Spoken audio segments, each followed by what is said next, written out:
So I emailed Kent this morning to address the issue that students can't see this Monday lecture, and so he thinks it's because I recorded it at home on my laptop, and then I don't have the right software for Canvas, which these do. Like, I think there's a plugin or something we need. So now I know, right, this problem. I was trying to be proactive, thinking, I'm going to record this lecture, everything's going to be great, and then it kind of didn't work very well.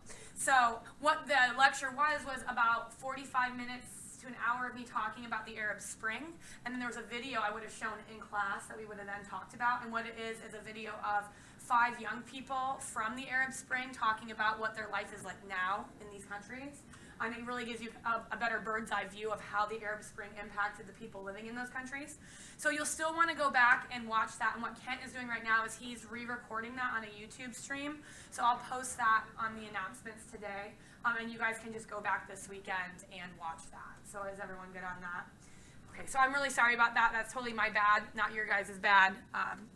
So I will keep you guys updated on that. So when you look at what I was actually talking about, this would have been the slides that you guys would have looked at. The Today in History for May 15th was Alabama Governor George Wallace was shot as he campaigned for the U.S. presidency. And then I talked about where the Arab Spring began, and it began in Tunisia with the self-immolation of a fruit vendor in response to corruption in that country. And then it just had a wildfire effect throughout the entire region. And some of the reasons leading to it, I went through all of these factors in detail with you guys in this video. So I'm not going to repeat it right now just for the sake of time. But that's what I talked about. And then there was a video that I streamed through Al Jazeera. It was about 45 minutes. And then there's a nugget hidden somewhere within there as well. So just so when you guys have time, it doesn't have to be today, just maybe by next Monday, have that watched, maybe over the weekend, so that you can get caught up on that. Because what we're talking about today is we're going to talk about the Syrian civil war, and that comes out of the Arab Spring. It's an Arab Spring conflict. And so the Arab Spring begins at the end of 2010, and it spreads to all of these different countries, and then Syria is where our focus is going to be today. So again, I apologize about that. So let's look at what we're going to look at today. We're going to start with Al-Qaeda, actually the roots of Al-Qaeda and where they're operating today. And then we're going to talk about the Syrian civil war. And I have a video we're going to watch, and I've got some questions I'm going to have you guys look for in the video, and then we're going to talk about it as a class. That's kind of where we're at today. So let's start with our Today in History today. On May 17th, 1954, the Supreme Court brought down the Brown versus Board of Education decision, which is considered one of the top 10 landmark Supreme Court cases in U.S. history because it ended school segregation. Was supposed to end school segregation. It still takes quite a while for the South to actually get on board with that. If you go back in time and you listen very closely on this date, you can hear heads explode all throughout the South. And this was not a welcome announcement to a lot of these southern states at the time. And they fought back against the Supreme Court decision for a very long time and finally got schools desegregated. So that's your Today in History. Okay, so what's trending in the news today? What have you guys noticed in the last 24 hours? Any big news stories pop up? Well, the cyber attack. Okay, so yeah. So did you guys hear about that over the weekend? Okay, so I'm not a cyber person. My other global issues class brought this up yesterday. Right away, that was the first thing they brought up was the cyber attack. And so I was out of town all weekend too, so I only saw like a few little headlines about it. But from what I understand, it hit several different countries, and it really, from what I read, it hit English hospitals really heavily. So is this more of a corporate type of thing? Or was it individuals? Did it affect individual computers too? Anything that was running anything on the network of, anything on the, some corporation's network that gets infected pretty much gets infected if they're vulnerable to the Eternal Blue vulnerability, which was patched 2 months ago. And all the computers that have been infected with this virus, or this ransomware, are because they didn't update. Oh, so I should do my updates. Probably. Oh. Yeah. So when it says, do you want to update now or later, I should say now. Windows 10 isn't affected. Windows 10 isn't. Yeah, the vulnerability doesn't exist on Windows 10. It's everything Windows 8 and below. However, Windows 10 just came out with like 4 new vulnerabilities. I'll update. I'm going to update today, guys. Definitely. And then I also read that a young, like 20-year-old guy was the one that put a stop to it, or like. Yeah, it was 21-year-old guy. His name, his handle anyways was Malwaretech, and he's part of a security firm, I believe. This would be a good thing to put on his resume then, right? Yeah. I stopped the, what was it called, WannaCry or something? Yeah, what a great. Yeah, okay, so that's interesting. The biggest thing, like, he fully admitted he found this by accident. Oh, yeah. He straight up found it by accident because he registered a domain, and that was the kill switch for the entire malware. So do we know anything yet about where this originated from? So, we suspect that it came from the NHS, but we don't know exactly. Okay. It could have come from any vectors through forward-facing SMB servers. So do you think we can even actually find out definitively? No, probably. Probably There were not. multiple. Probably not, probably multiple. That's probably what That's we're okay. thinking, consider multiple vectors, because Okay. it's hitting different companies that really wouldn't have a connection to each other. Okay, so it's like pretty random then. Yeah. Okay. Well, it'll be interesting to see in the news, you know, if you guys see anything pop up that you understand and I don't, because again, I'm not cyber at all. So if there's anything you guys think is really interesting you want to share with the class, bring it up, you know, at the beginning of the next class, or put it on that discuss the issues forum. We can all kind of look at that. You guys notice what else is happening in the news, Frank? Yeah, the supposed Yes. release of classified material by Trump to the Russians. To the Russians, right? And so the issue is he had a meeting with 2 of the Russian ambassadors, and he shared, supposedly, I'm gonna go with that because until anything is evident, that's a problem we have in this country is everyone, you're not innocent until proven guilty, right? You're guilty until proven innocent. So we're gonna give him the benefit of the doubt here. But the news outlets are reporting that he shared classified information about ISIS with these Russian ambassadors, and that the source of the information was from Israel. And so the problem isn't that he shared classified information, because a president can do that. That's not illegal. A president can declassify pretty much anything he wants. The problem, there's 2 problems. One is they are supposed to take kind of a series of steps, and when you do declassify information, which didn't happen. And 2 is what people are concerned about is what if foreign governments now don't want to share classified information with the United States? What do you think, Frank? Well, not what I think. Because having had a TS clearance at Yeah. one point, okay, information that's classified, it's not so much the information as it is the Source, and that's the problem, right? And that's the problem. Exactly. I mean, the fact that he gave the Russians this information, that's not the problem. No, it's not. If he gave away the source, and the fact now that the media is talking that the source came from Israel, Exactly. they're gonna, I mean, and they're saying they got this is someone that Israel, I mean, it's all over the news now, so the fact that Israel had somebody embedded inside of ISIS and got this information. Now, ISIS is gonna go, okay, which one of you is Israeli? Yep. Bang. Yeah, and it takes a long time to cultivate sources like this for the Exactly. intelligence agencies. I mean, it can take years to get a source and to groom them and cultivate them. And so putting your source at risk is really the ultimate issue here. So we'll have to keep our eyes open on the news and see what they're going to share with us, right? Right. You know, probably not going to tell us a lot. He should just left it, kept his mouth shut. That's what he should. Yeah. But Trump had the right to He drop does. the information. The problem came was the guy who ran out of the Oval Office going, I'm gonna tell the media, they're gonna pay me for this information. That's the problem. Yeah, and then another thing came out last night. I noticed. Did you guys see what else came out about James Comey and the memo? Oh, yeah. Oh yeah. So now there's a memo, which I don't know if anyone's seen it, that in February, James Comey supposedly had a meeting with Trump, where Trump supposedly, and I'm saying all of this until we see the memo, right? We don't know because the sources are anonymous, that he said, take it easy on Flynn, or something alluding to dropping the investigation against General Flynn and the ties to Russia. And so if that is true, that is obstruction of justice. But we don't know. I mean, I haven't seen the memo yet. From what I understand, this is a confidential source again. And this is the problem with a lot of the stuff surrounding Trump right now is almost all sources are anonymous. Yeah. Now, I'm not saying anonymous sources aren't credible. When you look at Watergate, Mark Felt, Deep Throat, was anonymous until 2004. Right, so there are credible, but when everything is, a government official, and it'd be nice to have a little more detail on who exactly is leaking this information to give us a little more credibility. And where is this memo, right? So where is this memo that James Comey supposedly wrote, and then someone in the FBI has leaked it? So who knows, right? From what I read, it was he currently has it in possession, and he doesn't want to do anything with it until there's the public hearing. Yeah, he is having a public hearing. Yeah. Isn't it supposed to be this week? I don't remember. All I remember is that he's only wanting to reveal it at a public hearing, not a private one, because he wants everyone to know that. Well, it'll be interesting to see. What do you think? Also in that, apparently that exact same meeting that, Trump asked for Comey's complete loyalty to Trump himself. Mhm. So, and Yeah. Comey denied that, so. Yeah, well, I mean, when you're in intelligence, you obviously have to have, you can't have complete loyalty to everybody, right? Like, you've got to also keep your eyes and ears out. Frank, what else do you think? You had your hand up. Oh, the whole thing about anonymous sources, I mean, and then this memo, who's to say it doesn't get generated now? I mean, Right. and you can always put, yesterday's date on it.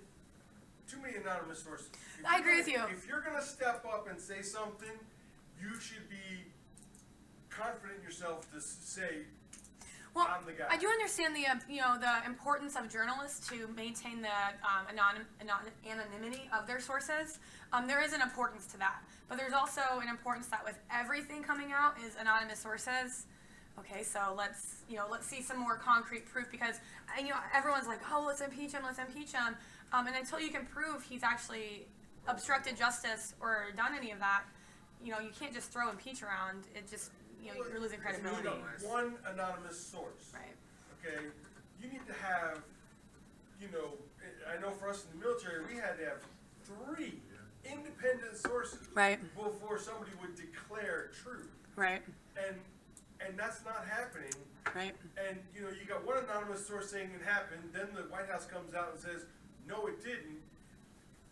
And then it's he said, she said. Well, another And problem. now we're saying impeach the guy on what? Right. Anonymous sources? I'm with you on that. The problem with the White House saying no is they're contradicting themselves at the Yes. same time. Yeah. So it's just kind of like, I want to just kind of sit here with my popcorn and wait. Yeah. Right? Like, okay, what's going Yeah, on? Because if there was no truth to any of this, Right. then why fire Right. the head of the FBI? Yeah, it's just a series of interesting coincidences. it is, and so we just have to kind of wait, because when everyone in today's day and age, everyone wants everything to be instant, right? When you look at I like to use historical comparisons, and so when you look at Watergate, and that's the easiest historical comparison here, it took 18 months for that investigation. So it's not like just every day people are like, okay, this is it. What's the damage report today? And is he going to get in trouble today? Well, it takes a while for these things, because you do have to have definitive proof. So I'm not a fan of Trump. I'm going to be the first one to say that, but we do have a series of checks and balances that we have to follow, and we can't just be like, we hate the guy, so we're going to try to impeach him. You can hate him all you want, but you have to follow the Constitution, and you have to follow. And there are specific things in the Constitution for impeachment. There's also the 25th Amendment. If Congress begins to feel that he's incompetent, they can invoke the 25th Amendment, and they don't even have to impeach him. They can just remove him from office via that amendment. But you have to do things the correct way. You can't just use your emotions and say, I hate the guy, so I'm not, we're going to impeach him. I also heard an interesting insight this morning. I was listening to a podcast about this whole issue, and one of the reporters on there was talking about what she thinks is that what's going to happen is, because the Republicans control both houses of Congress. And so it's going to be very difficult for the Republicans to impeach their own president, right? Because it's their own party. But what this reporter was talking about, and I think was a good point, was she thinks that when the Republican base starts to lose confidence in Trump, that's when the Republican Party is going to have to step up and do something. So we'll see as time goes on. Just remember not to have knee-jerk reactions. When you see things on Twitter or on Facebook, and you just see a headline, like, make sure to dig deeper, and we can always hash it out in class. So that was a little longer than I wanted to spend on that, but that's okay. Okay, so we're going to do 2 polls this morning. So we'll take out your cell phones, and I want you guys to guess, how many Syrian refugees has the U.S. accepted since 2011? And these are the numbers through October 2011 through December of 2016. Remember, this is your phone number that you're texting to. Where's the number that says too many? You might be surprised. I disagree with you on that, though. I don't think it has been too many. And then the body of your text will be your code that you choose.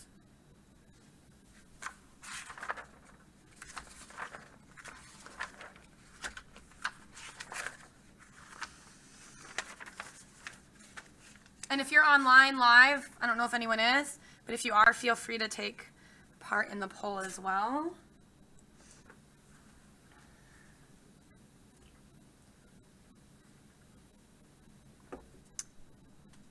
Oh, good. We're all over the board. I like this. Okay, so in those 5 years, the U.S. has accepted, let me give you the exact number here,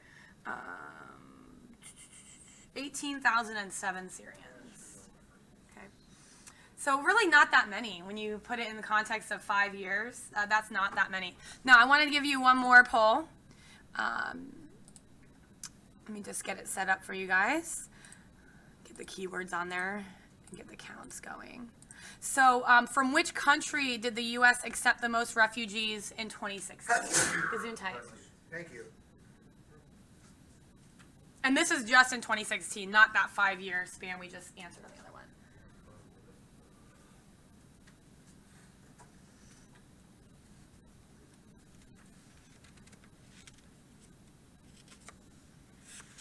Oh, it's in percentages apparently. Oh well, I tried.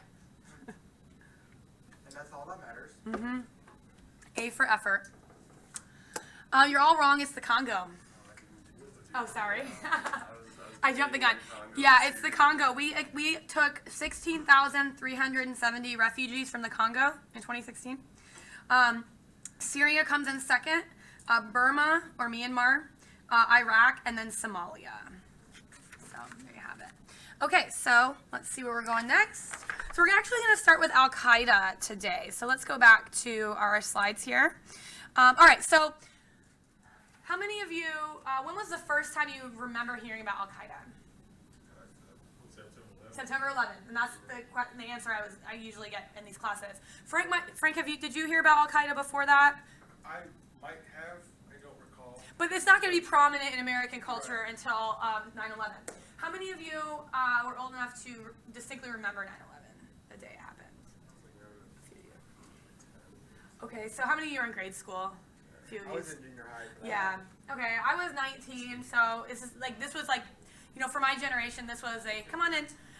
This was the Pearl Harbor moment, right? Or the JFK assassination. Like everyone remembers where they were, and I was 19, and I was getting ready for work, and I was watching the Today Show when it was Katie Couric and Matt Lauer, and so I used to smoke cigarettes, and I say that because as I had a cigarette in my mouth, and then that first plane hit, and everyone's just like, it's an accident, and everyone's like not sure what's happening, and then my cigarette was still in my mouth, and then that second plane hit. I remember like my mouth just opened and my cigarette fell out. And that's like something I just really remember from that day. It's like that moment of watching it all unfold live on TV was crazy. And then that day everyone's like, oh, it's Osama bin Laden and it's Al Qaeda. So when you think of Al Qaeda, we probably think the roots of Al Qaeda come from this September 11th attack. But do you guys know when the organization actually really put down their roots? Before that. There's a specific event, and it was the Soviet invasion of Afghanistan. Yeah, and so that's what we're going to talk about, is just kind of the roots of the organization. And then we're going to kind of look at them in comparison to ISIS today, all right? So the roots of the Al-Qaeda networks do stem from the Afghan-Soviet War. In 1979, the Soviet Union invades Afghanistan because they had put kind of like a weak puppet government in charge, and because of that, you have a rise in Islamic fundamentalists, right? And we referred to them as the Mujahideen at that time. In the U.S., actually, because it's the Cold War at the time, the U.S. supported the Mujahideen. We funded them, and we supported them, and we trained them. And so that's where Al-Qaeda actually comes out of. So that's like the ironic twist, right? And so the Soviets are actually going to be in Afghanistan for about 10 years. It's going to be about a 10-year war, and they're going to lose. And again, looking at history, that is a very, very hard country to conquer, right? Yes. Like we still are going, this is now the longest war in U.S. history. It used to be Vietnam. I used to use a book to teach a Vietnam War class that said America's longest war. Let's throw that out the window now, right? That's the roots of it, is the Afghan-Soviet War. So because the Soviets invaded Afghanistan, the Islamic extremists found their rallying call. And young Muslims, not just from Afghanistan, but from all over the world, really flowed into Afghanistan to fight against the Soviet invasion. And one of them was 23-year-old Osama bin Laden.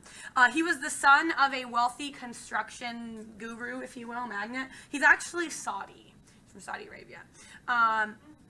And he had actually really been inspired by the religious sermons of a guy named Abdullah Assam. Let me see if I have a picture of him. How does that I do. sound familiar? Yeah. He's going to be a key part of the rise of Al-Qaeda. Now, he also, so this guy, Abdullah Azzam, was actually, he was a Palestinian, okay, and he was a disciple of a guy named Syed Qutb. Have you guys ever heard, oh, we're going to come back to him. We're going to come back to Zawahiri. Have you guys ever heard of Syed Qutb? No? So it's interesting because his views on the United States and Western society as a whole really do kind of integrate into the rise of Al-Qaeda and how they're going to view Western society. And so I found a really interesting clip from NPR about this. And let me see. We're going to listen to some of it. We'll see on time. It's only 20 minutes how far we get, but it's an interesting podcast about Syed Qutb was Egyptian, and he spent a year in Greeley, Colorado, studying at Colorado State Teachers College, which they said now is the University of Northern Colorado. And so what he saw prompted him to condemn America as a soulless, materialistic place that no Muslim should aspire to live in. So that idea that the West is this, like, we're degenerates, we are, self-absorbed, narcissistic, kind of comes from these writings of Syed Qutb. So let's kind of just get a little background on this. Support for NPR and the following message come from Day Street Books, publisher of Everybody Lies by the New York Times op-ed contributor Seth Stevens Davidowitz, exploring fascinating insights from big data into everything from economics to sex. Visit everybodyliesbook.com. Here we go. From NPR News, this is All Things Considered. I'm Michelle Norris. And I'm Robert Siegel. Today, the encounter between a man and a town. The man was Syed Qutb, a leading theorist of radical Islamism. Qutb called for government based on Islamic law. Islam cannot fulfill its role except by taking concrete form in a society, rather in a nation. For man does not listen, especially in this age, to an abstract theory which is not seen materialized in a living society. From Syed Qutb's 1964 book, Milestones, read by an actor. Qutb rejected the ideologies of both East and West, and he decried a hollow materialism that he had seen firsthand at its zenith in America. I fear that a balance may not exist between America's material greatness and the quality of its people. And I fear that the wheel of life will have turned and the book of time will have closed, and America will have added nothing, or next to nothing, to the account of morals that distinguishes man from object, and indeed mankind from animals. That reading is from Syed Qutb's book, The America I Have Seen. It came out in 1951, after he had spent more than a year in the U.S., much of that time in a Colorado college town. The town was Greeley, a man and a place, each linked to its own utopian vision, Syed Qutb and Greeley, Colorado. First, the man. Historian John Calvert has made a study of him. Syed Qutb is one of Islamism's most influential ideologues, Islamism being the effort to establish a state governed by Quranic principles. Qutb was an Egyptian. He was born in 1906 in a small village in southern Egypt called Musha. I visited Musha, and I consider it the most beautiful village in Egypt. Journalist Carol Murphy, author of the book Passion for Islam. It's set on flat fields with black fertile soil, and the village itself has paved alleyways, and it's very cozy. At age 14, he was sent to an uncle in Cairo to pursue his studies. In his 20s, he qualified as a teacher of Arabic. He went to work for the Ministry of Education, but he was a prolific writer, and he contributed poetry and novels and literary criticism to the local newspapers. He also published his first book in 1933. It was Responsibility of Poets. Thomas Simon lectured on Qutb last year at the University of Northern Colorado. 1949, a book on social justice. He wrote some 40, depending how you count, books. He was an educator. He was very, very concerned with schooling. Politically, he was anti-monarchy, anti-British. Britain was the de facto colonial power in Egypt. Historian John Calvert says Qutb was very much a product of that environment. He felt a deep sense of anger and humiliation over the fact that Egyptians and other Muslim peoples were not allowed to forge their own identity free of Western controls. Okay, so I'm just going to stop there for the sake of time, but it gives you an idea, right? His background, he's a product of colonialism in Egypt. And that really does kind of tinge his view on the West. And then when he spends time in Greeley, he sees this as a soulless, materialistic place. But here's the interesting thing about Greeley that they know. Greeley was a very conservative town where alcohol was illegal. It's actually like a very conservative town he spends time in, and he still, decides from this time that he spends in this conservative town that Americans are just, soulless and materialistic. Imagine if he had spent time in like New York City, right, or Chicago or LA at this time, right? So, but because of him, like they note here, his writings would later become the theoretical basis for many of the radical Islamic groups today, including Al-Qaeda. So his ideas really have a major influence. From what I know about him, he was he was executed by the Egyptian government in the 60s, because I think he tried to overthrow the government and make it much more based on Quranic principles. I don't know a lot about him outside of his influence on Al-Qaeda. So if you want to know more about him, you can look him up online. And then here's the, if you want to listen to more about him, you can visit the website and learn more about that. Okay, so not Sayed Qutb. So let's go back to bin Laden and Nizam. So bin Laden is very wealthy. So obviously the movement needs someone very wealthy, right? Like you have to have someone that funds this. And so Osama bin Laden and his family will be known for their generous funding of this jihad against the Soviets. And but then his ambitions began to spread beyond Afghanistan. So they began to develop an international organization with the same goals of Islamic fundamentalism. And so they set up a financial support network that they called the Golden Chain. And this was financiers from Saudi Arabia and other wealthy Persian Gulf states that were funding this this new organization. So using this new fund, bin Laden and Nizam created a Bureau of Services, and that helped to channel recruits for this jihad against the Soviets into Afghanistan. So what you see during the war, the Soviet-Afghan war, is the base of their organization beginning. And they're creating kind of the bureaucracy of the organization. Now, at the same time, Saudi Arabia and the U.S. Were pouring in billions of dollars of secret assistance to the rebels in Afghanistan. So the jihad against the Soviets was constantly gaining momentum. Now, the Soviets pull out of Afghanistan at the end of 1988. So you would think, okay, well, this is over, right? Like, this is done, their purpose has been met, the Soviets are gone, but obviously we know that that's not the case. So bin Laden and Nizam decided that their organization should not dissolve and they should move forward, and they established the name of it called Al-Qaeda. Do you guys know what Al-Qaeda translates to in English? A base, like a B-A-S-E.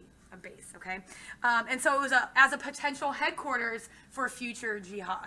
So that Soviet-Afghan war really opened a proverbial can of worms, right, when it came to how you can connect terrorism today to history. Okay, so, but they differed on where their future objectives should lie. So they both agree, bin Laden and Nizam agree that, yeah, we're going to keep this organization, but what should our goals be? What should our objectives be? So Nizam favored continued fighting in Afghanistan until there was a true Islamic government, where bin Laden wanted to prepare Al-Qaeda to fight anywhere in the world. So they kind of differed on where we thought there. Now, how do you think that gets hashed out? One gets killed. Nizam dies in 1989. And then bin Laden is able to take this organization in the path that he wanted to go with it. So bin Laden actually left Afghanistan. And do you guys know where he went after that? What country took him in? Pakistan? Not yet. He goes there next. Goes to the Sudan. The Sudan takes him in. So he goes to the Sudan, and that's where the base of operations for Al-Qaeda is going to live for the next several years in Sudan. Now, from the Sudan, bin Laden began syncing up with groups from all over the Middle East and Northern Africa and kind of bringing these smaller groups under the umbrella of Al-Qaeda. Excuse me. And they began laying the groundwork for, I'm sorry, for his ultimate jihad against the West, which is going to culminate in 9/11. Frank. Well, not only that, but Osama bin Laden and the Al-Qaeda, they have a 50-year plan. Yeah. To make the entire world Muslim. Yeah, and okay? And the thing is, whereas we here in the United States, like you said, we want everything right now. We put our popcorn in the microwave and have it in 2 minutes. Yep. We usually have like a 4 or 5 year plan. Bin Laden, when he created this plan, Yep. he knew darn well there was a possibility he may never see the end Yeah. of it. But he and his people, they have a 50-year plan, a long-term plan, Yep. to make the entire world Muslim. Yeah, and when we talk about the relationship with them and ISIS, ISIS has more of a now plan. We want an Islamic caliphate now, whereas Al Qaeda is more patient. They're a little more older, they're a little more wiser, and they understand that these things take time. So we'll talk, that's a good question, and we're going to elaborate on that in a little bit. Okay, so he begins laying the groundwork for his jihad, which began with a fatwa called against the U.S. deployment in Somalia. Because, you know, in the early 90s, you guys ever seen that movie Black Hawk Down, or you've heard of that? So in 1993, the U.S. was involved in operations in Somalia that did not go well. And so a fatwa is kind of like a call to action. And so he called for action against the U.S. And even before 9/11, there were attacks. There was an attack on the World Trade Center in 90. Yeah, they try to blow it up. Yeah, what year was that? Do you remember? It was the early 90s. I think you're right. So there were other smaller attacks prior to, and other embassy attacks and attacks on ships. Okay, so Al Qaeda took the credit, I guess, in downing the 2 Black Hawk helicopters in 1993, which killed, I think, 18 American soldiers, and then they paraded their bodies around Mogadishu, so it became a major issue. And he also took credit for the bombing of the World Trade Center. It was in 93, I have my notes. So he takes credit for that. So they're really building up throughout the 90s when you look at it from a historical perspective. Like in the 90s, we didn't have any idea like 9/11 was going to happen, right? We just thought these were kind of smaller attacks. And it really, if you look at it through historical perspective, these are just kind of like the warm-ups, right? Getting us to 9/11. Frank? It was 93. 93, okay, perfect. And what do you think? If we went into Somalia after all that happened and took care of business like we normally do, we wouldn't have as much as a problem we have this year. Right. Because if it all started there, if we would have at least slowed it down, maybe 9/11 wouldn't happen. Yeah, and also when you look at Africa today too, that's one of your readings too, is Al Qaeda in Africa, right? We think of terrorism, we think Middle East, but Africa has a lot of unrest and major problems right now. Which is why we now have a base in Djibouti, Africa. Yeah. I was there for 9 months. Were you? And when I was there, General Gormley was running the place, and he said, "We are here fighting phase 0 of a war." And most of us know that it starts at 1. His point was that we're out there helping the villages do things so they don't have to turn to terrorism. Because most of them were going into terrorism for the money so they can, somebody would come to them and go, "Yeah, I'll give you $10,000 to go blow up this building," or whatever.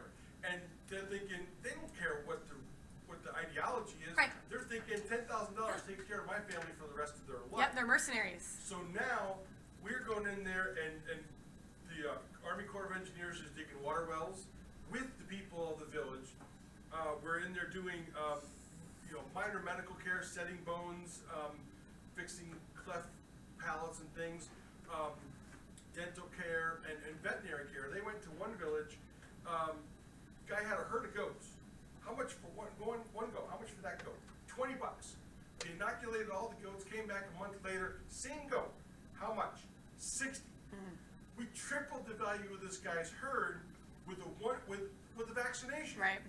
And so now when the Al Qaedas of the world come in and go, "I give you that," why? I got food. Right. I got water.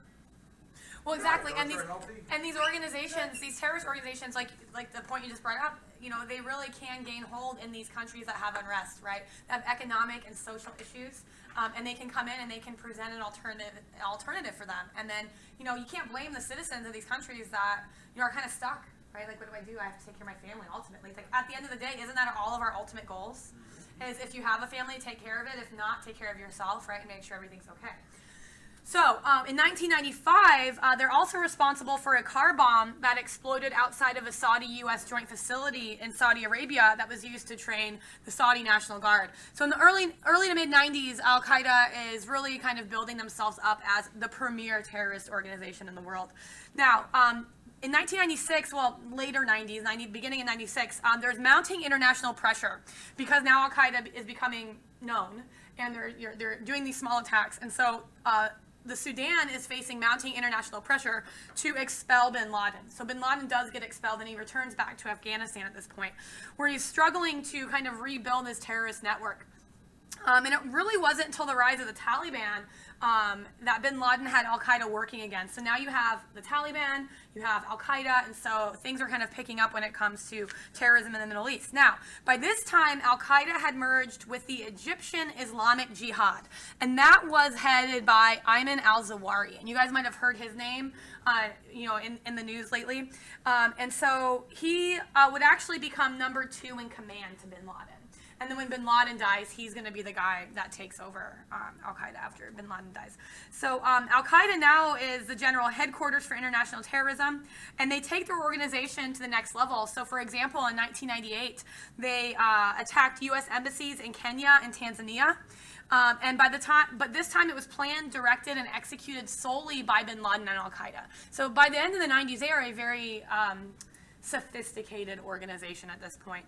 They also were responsible for the strike in 2000 against the USS Cole in Yemen, which killed 17 American sailors. So the writing was on the wall for 9/11, right? We see this now, in hindsight. But at that time, we were just kind of like, just thought it was going to be isolated events, right, that we might be able to contain. Okay. Now, I wanted to show you guys where they're operating today. So can you see this okay? From there. I think this is also in your book as well, but it just shows you the locations where al-Qaeda and their affiliates operate. So you see in Syria, it's called Jabhat al-Nusra. That's the al-Qaeda in Syria. But look how much they've taken over in northern Africa and in the Horn of Africa as well. And then they're in India, they're in Indonesia, they're in the Philippines. So this is not a group, like when people are like, oh, these guys are backwards, they're stupid. These are not stupid people. And you cannot underestimate your enemy just by dissing them and saying, well, they're these backwards Islamic people from the Middle East. No, these are very smart, sophisticated people that 100% believe in what they are doing, right? That they believe so much that they're willing to die for it, right? And so how do you scare people that are willing to die for what they ultimately believe in, right? So it's we're in a big conundrum when it comes to al-Qaeda. Now, what I want to do is I want to talk about the differences between ISIS and al-Qaeda. Next week, we're going to talk more about the rise of ISIS. But when you look at these two organizations today, what do you hear more about in the news lately, ISIS or al-Qaeda? ISIS. Okay, so there's some, while they have like the same basic ideas, right? Islamic Jihad and spread, creating a caliphate and spreading that across the world. They have a lot of differences too. So there's similarities. Obviously, they have an ideological opposition to the West. They have a very extremist narrative. But their differences are their approach to violence and how they choose to capitalize on anti-Western sentiment, and their ultimate aims as a terrorist organization. So ISIS is very much concerned with creating an Islamic caliphate right now, which they did, right? That's what they proclaimed. We have this caliphate now, and they call it, you've probably heard several different names. You might have heard ISIL, the Islamic State of Iraq and the Levant, or ISIS, which is the Islamic State of Iraq and Syria. Have you guys ever heard of it referred to as Daesh? D-A-E-S-H? That's what they refer to them in the Middle East. So if you ever are watching a video and like a Middle Eastern person says they call them Daesh or Daesh, that's like a derogatory term, actually. Like it's kind of like they're talking down to that group. So there's different names that you might see for them, but it's all ISIS, right? Now, al-Qaeda is not really concerned with the immediate formation of the Islamic Caliphate, but like Frank had brought up earlier, they have a larger plan, right? They're a little bit more patient, and they're looking more long-term, where ISIS is looking like, right now, today, what are we going to do to create an Islamic Caliphate? The video on YouTube, and I saw a video, the main difference between the recruiting process between the two groups. And one was that al-Qaeda tends, whenever they do like recruitment videos, it's kind of more like you kind of film it in your backyard, and not really a lot of cinematic value to it. But with ISIS, there's a lot more time and effort that they put into their marketing. Yeah, they know how to market. Yeah. And that's a really good point that we're gonna I was gonna discuss in a minute, but let me bring it up now. So in Newsweek, there were these two journalists that said, and I'm quoting here, "Which do you think is more likely to attract the attention of an 18-year-old boy dreaming of adventure and glory? A badass video with CGI flames and explosions, or a 2-hour lecture on the Quran from a gray-haired old man?" right? So it's really about marketing, right? And they are very sophisticated at using the internet and social media in order to reach people. And you see people from all over the world joining ISIS because they're being recruited online. Now, okay, so let me go back to where I was. So Al-Qaeda's portrayed itself more as a militant group whose attacks on America and Europe would ultimately gain them enough key followers to form a global movement of Muslims. So that's their long-term strategy. If we just keep chipping away at the West, eventually we're going to have enough followers that we can overtake them. So, example, in a letter from bin Laden to an operations chief of Al-Qaeda, and I'm quoting again, he said, "You should ask them to avoid insisting on the formation of an Islamic State at the time being, but to work on breaking the power of our main enemy by attacking the American embassies and the Africa embassies. We should stress the importance of timing in establishing the Islamic State." So they're more calculating. They're more patient. Bin Laden wanted to focus mainly on the U.S., Israel, or Europeans. And again, ISIS is the same. They also feel the U.S. is an enemy, and you can obviously see ISIS thinks Europe is too because they've been attacking Europeans as well. When you look at Paris, and wasn't there an attack in Brussels as well in the last couple months? Okay. Now, but what's interesting too, though, about ISIS is they also attack. They're a Sunni Muslim group. And so they also attack Shiite Muslims. So they're killing each other as well. Like, they're just killing everybody that does not agree with their particular form of extremism. Don't they also, like, don't like Al-Qaeda because it's like Al-Qaeda is like a... It's like a grandfather. Yeah, there is a tension between the two groups. And let's bring that up now because this is really interesting. Again, I'm bringing up, this is an old clip from John Oliver, but you guys are going to love this. This is funny. He's talking about the differences between ISIS and Al-Qaeda. In 3 words, holy fuck ISIS. They are the terrorist group that is currently scaring the shit out of the entire planet. Everyone is worried about how to respond to them, including, as we learned this week, their fellow terrorists. It's all been about ISIS in Iraq and Syria, and Al-Qaeda is very conscious that they're yesterday's story. ISIS is, the flavor of the month right now. Ayman al-Zawahiri, who's now in his mid-60s, is feeling that, hey, no one's really paying attention to me. Nobody's paying attention to me. I do bad things too. Why don't you care? It's not fair. That's right. The head of Al-Qaeda is feeling neglected. And he's tried everything from posting sad, cryptic Facebook status updates to even doing the ice bucket challenge. And now I challenge you, Adam Levine and Ellen Page. You have 24 hours. In fact, al-Zawahiri attempted to regain the terror momentum from ISIS this week by releasing a new video announcing that Al-Qaeda has expanded into India. My Muslim brothers everywhere. I announced to all Muslims in the world, and especially in the Indian subcontinent, the founding of a new branch. Okay, first, don't call it a new branch. You are a terrorist organisation, not a Capital One. And secondly, this just proves Al-Qaeda is running out of ideas. Going to India to remain relevant is such a tired concept. I mean, yes, it worked for the Beatles, and Danny Boyle, and to some extent Wes Anderson, but Al-Qaeda is supposed to be better than that. But you can see why al-Zawahiri is threatened. Because even when the media is supposed to be talking about his videotape, they can't stop discussing how much more entertaining ISIS's videos are. Okay, so that gives you an idea of how Al-Qaeda might feel about ISIS at the time. And actually, when ISIS starts to become a major issue, they're going to come out of the Iraq War, right? And when Al-Qaeda actually cuts ties with their Iraq affiliate over worries that their excessive brutality and violence would repel potential followers.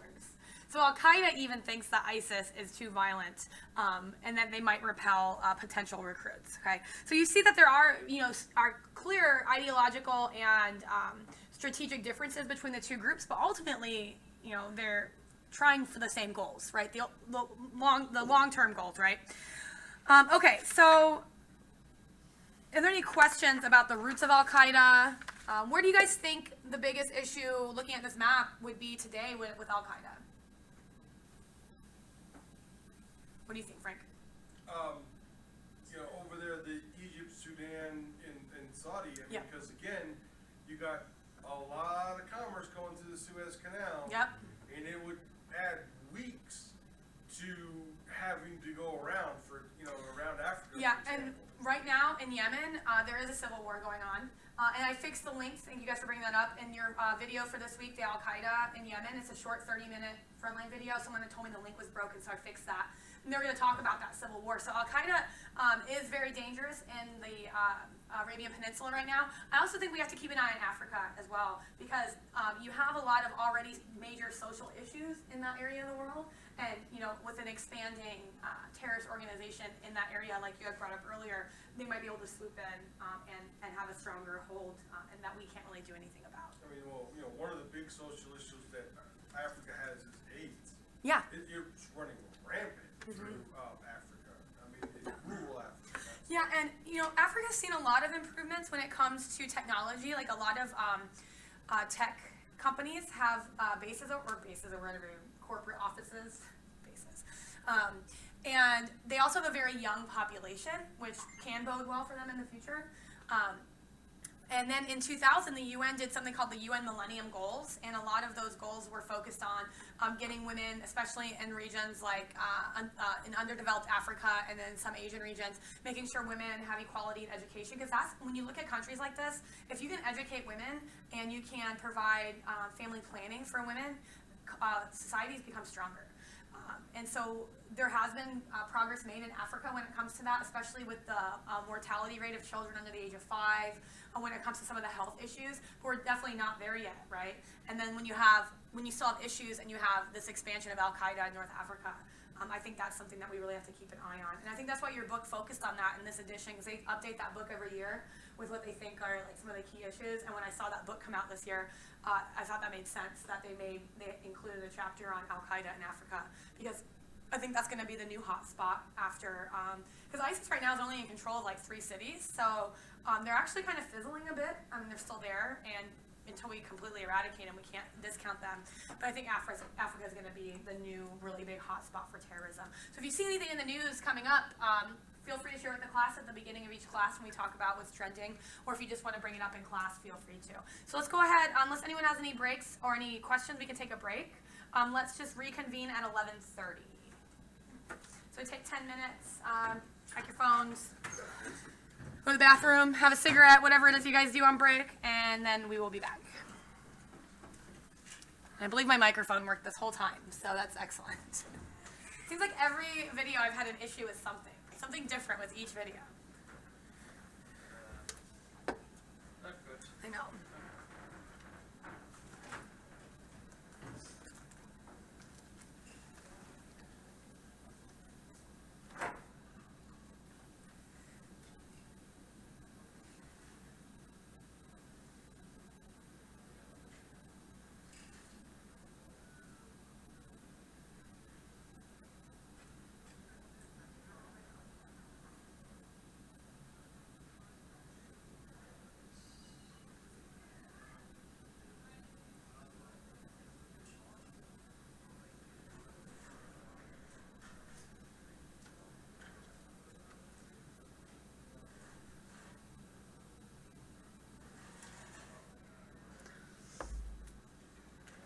I'm just going to give you guys these while we're on break. This is going to be while we're watching a video about the Syrian Civil War. Do some focus questions you guys can keep in your notes. And if you don't have a pen, I got some up front too. Just save some time. You're going to pass that now.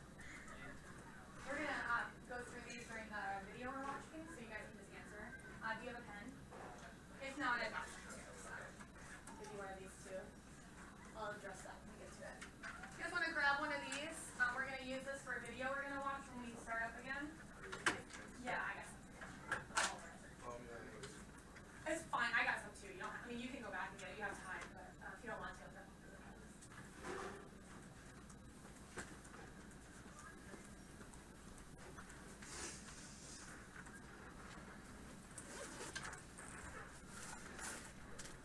Jason, do you have? Oh, you're good. Do you need a pen? And you're good, Ivan? Oh, yeah, I got that.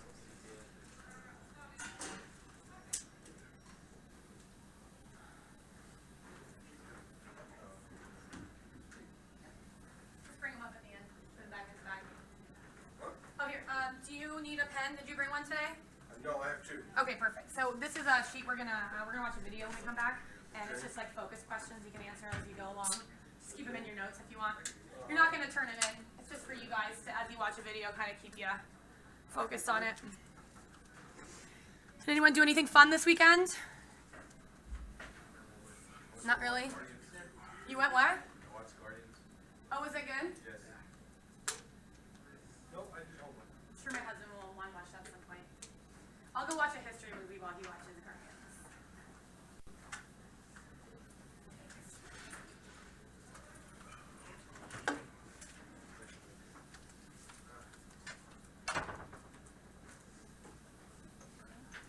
If you don't have a pen, I've got a bag of pens on the table up there. You know what's surprising is that Indonesia's got the largest percentage of Muslims. They do, yeah. I mean, you'd think that it would be like, Saudi or one of the Middle Eastern countries. No, it's Well, they're so Indonesia. densely populated over there. Yeah. Right? When you look at the population densities compared to, Indonesia? oh yeah. They also have a big problem in Indonesia with modern day slavery. Still. Yeah, especially in the seafood industry. They take men, like poor men, and they like lure them like, oh, we have a job for you in the seafood industry, and then they just keep them. And so a lot of seafood that comes through Western countries, we can't be sure if it's coming from slaves or not. So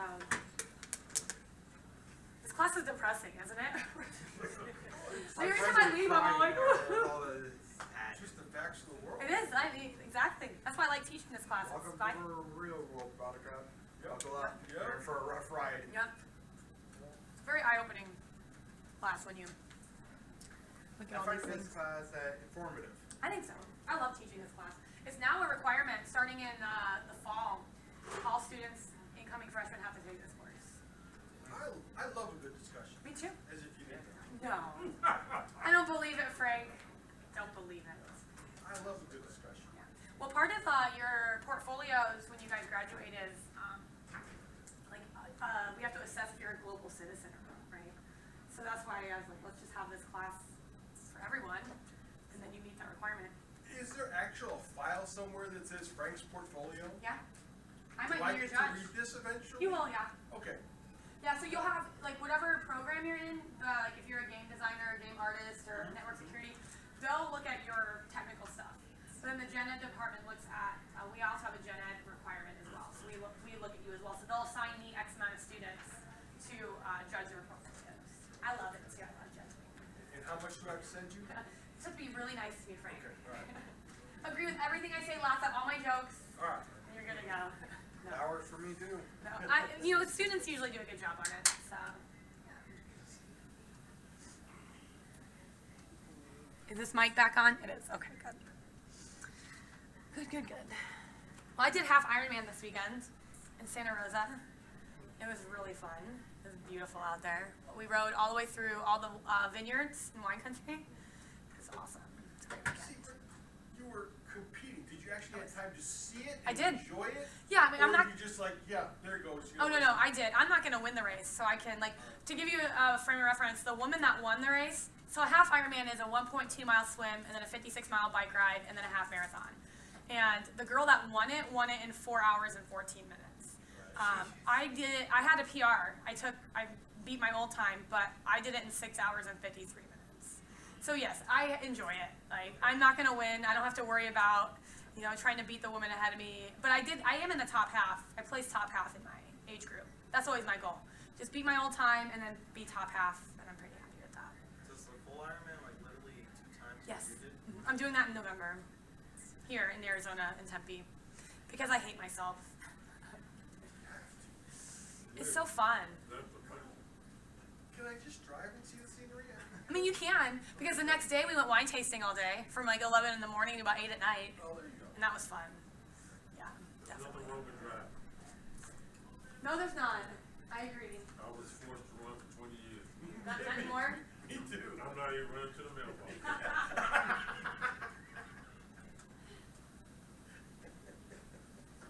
That's what my boy for the fishing line. Yep. Well, I think you would notice I'm a very high energy person. No. So I need that outlet. I would be like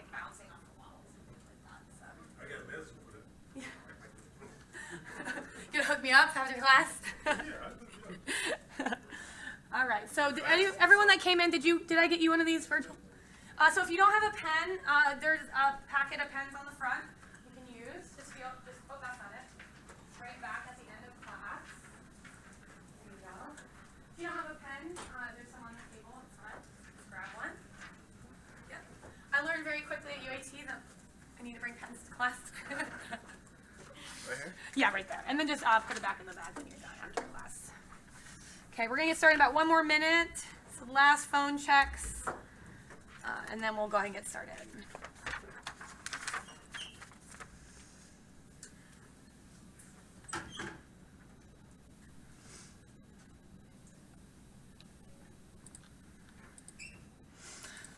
I'm just going to double check that link works again.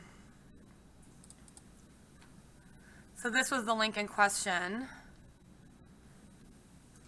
There it is. So it's only 28 minutes, so you guys will like that. Nice and short, but gives you kind of a perspective on Al-Qaeda in Yemen. Okay, so I think, yes, go ahead. So the same thing came up for me, but when I press play, it sent the link. Oh, let's check that again then. I might be able to find it on YouTube. Shit, okay. Thank you. Okay, let's try this.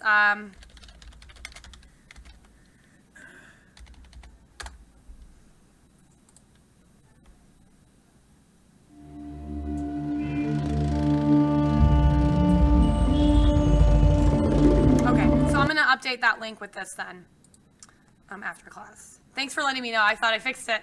I still failed. Failing at every step of the way today, guys. All right, so let's go ahead and get started again. So second part of class, like I said, we're going to focus on the Syrian civil war. And so sometimes I lecture about this, sometimes I don't, but I found a good video on Al Jazeera that it's called The Boy Who Started the Syrian Civil War. And it gives you kind of the perspective of the Free Syrian Army, so the rebel side of the Syrian Civil War. So we're going to watch this video. It's about 45 minutes. And then I handed you out some questions. You're not turning these in. It's really just for you. If you want to stay focused throughout the video, we'll go over some of these together at the end of class. You can keep them in your notes. So when we get to that reflection assignment, come back in. Sorry, that's okay. If you need a pen, I got them right here. Grab one of these. So if you want to save these, you can then, when we get to the reflection assignment about the Middle East, if you want to reference this video from class or anything from your notes, you can do that as well. Okay. And so when you think about the Syrian Civil War, I just want to just do a basic introduction. It is a sectarian conflict, and it comes out of the Arab Spring. So when all of these uprisings are going around the Middle East and North Africa during the Arab Spring, starting at the end of 2010, it also reaches Syria. And do you guys know who the current president of Syria is? Bashar al-Assad, right? So his family's actually been in charge in Syria for the last, I think, 40 years. It was his dad first, and then Bashar. And they are a Shia sect called the Alawites, but the majority of Syria is Sunni. So the rebels are Sunni rebels fighting against this Shiite-backed government. And so when you look at I wanted to give you this perspective. This is the estimated distribution of Shia Muslims in the Middle East. So you see Iran's the biggest one. Iraq has a lot as well. But Syria is a mainly Sunni country, but you have a Shia-backed government that's also known for being a dictatorship. So that's why it's considered a sectarian conflict, but it also comes out of the Arab Spring. Okay. So this is Bashar al-Assad, and like I said, he succeeded his father. He's an Alawite, and Syria is majority Sunni. Now, here's your participation nugget. Bashar al-Assad's profession prior to politics was an eye doctor. You guys know that? So in the video, they reference him as a doctor at some point, so just keep that in mind. So if this is your first time on the ground class, remember that you want your participation nuggets. You're going to be collecting them for the assignment at the end of the semester. So I would just suggest taking a photo or just writing it down in your notes. So remember, in the assignment, all you're just going to write is the date. So you'll write the date of class and the participation nugget. So if you ever hear him referred to as Dr. Assad, or if you hear in the video they refer to him as doctor, that's what they're talking about. He was an eye doctor. So I thought that was a good participation nugget for today. 4, because yeah, exactly. Okay. Yet he can't see the writing on the wall. I know, right? That's a good one. Okay, so we're gonna watch this video. This was just recently uploaded on Al Jazeera yesterday, and this explains the roots of the Syrian civil war. After we watch it, we'll talk about the foreign intervention into the Syrian civil war. So this is just giving you the perspective, really, of the rebels, or the Syrian Free Army is what they're gonna call it in the video. Okay, so I'm gonna get this going, and then I'm gonna dim the lights a little bit for you guys.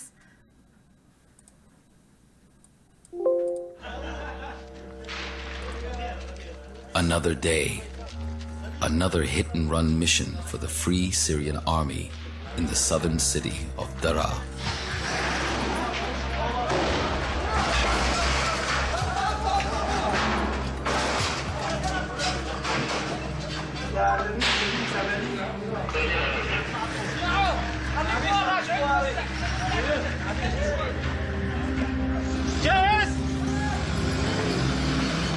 It's classic urban guerrilla warfare, and no one knows the streets better than those who played here as children. These men all grew up in Daraa, but this is no game. And if the government troops pinpoint them, they're dead.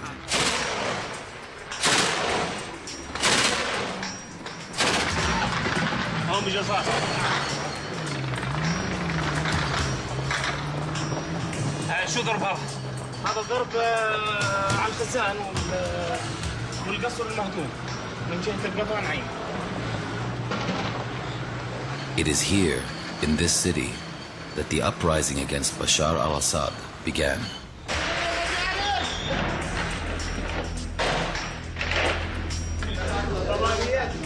Among these fighters is a young man who bears a unique and unintended responsibility. His name is Muawiyah Siasne. كنت عايش مع مدرعة البلد مع أهلي أنا وأبوي وأخوتي كنت أدرس مع أصحابي يعني نطلع ونفوت ودراسة وصلت على السابع ما فيش بعد السابع صارت. Muawiyah was just 14 when he sprayed anti-government slogans on this school wall in Daraa. It was February 2011, and he could never have imagined the consequences.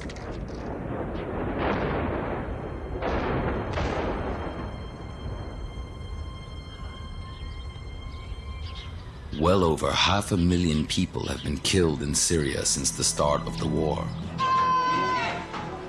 Muawiyah's home city has been ravaged by street fighting, shelling, barrel bombing.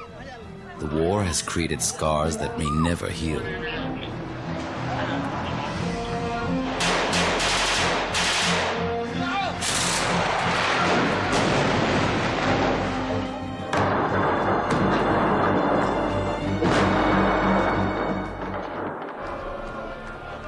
The so-called Arab Spring had roused popular sentiment across the Middle East.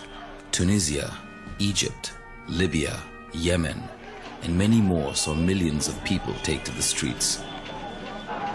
They were protesting dictatorship and demanding democratic freedoms. But Muawiyah's graffiti was more a mischievous act of youthful defiance. كنا نتفرج على التلفزيون على الأخبار مصر وتونس بالمدرسة تمينا وجبنا على المطبخ كتبنا جاك الدور يا دكتور على حياة المدرسة. بعد يومين اجوا شافتنا الدولة وجوا لمت الشباب الحارة لموا أصحابي. أبوك عرف إنه أنت كنت موجود معهم؟ إيه. شو قال لك أبوك؟ قال له إيش كتبتوا له إيش شاي وقلنا له إيش والله ولا جد ما قلت لك فللوني من البيت. عندك متعصب منك ولا إنه خايف عليك ولا شو؟ خايف علي. His father's fears were well-founded. Muawiyah's 3 accomplices were rounded up by the police, together with a dozen other suspects.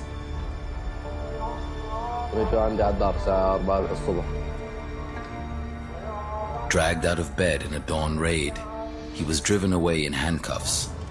His family had no idea where he was being taken, but knew of the Syrian authorities' reputation for brutality. Maruf Aboud was an accountant for 20 years until the uprising. كتابات الطفل يعني بكتب كلمتين أو عبارة على جدار مدرسة أو على جدار حائط كانت توصل ثائرة النظام. كم يوم قعدت؟ 45 يوم.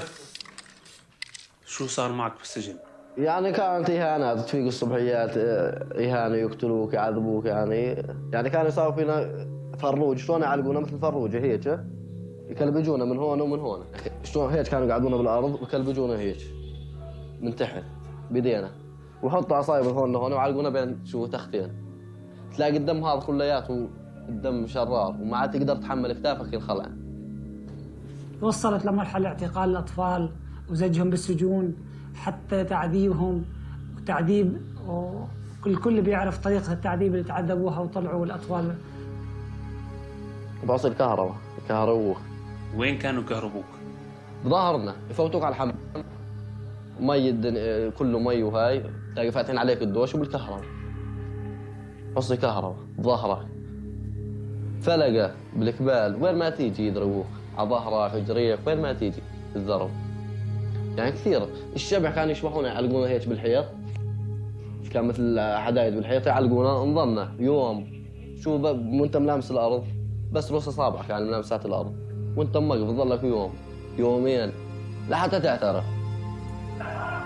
When their fathers tried to find out what had become of the boys, they were told, "Forget those children. Go home and make some more. If you can't manage, send us your women and we'll make more for you." هل الموضوع ما يعني كان بالنسبة لأهل درعا وأهل حوران موضوع كبير جدا جدا، فكان نتيجة قيام الثورة بهالشكل هذا. Fearing for the boys' safety after a month in police custody, thousands began taking to the streets demanding their return. أنا كنت بالبداية من أوائل الناس اللي شاركت بالمظاهرات. استمرت المظاهرات كلها سلمية، كانت في البداية مظاهرات سلمية بكل معنى الكلمة.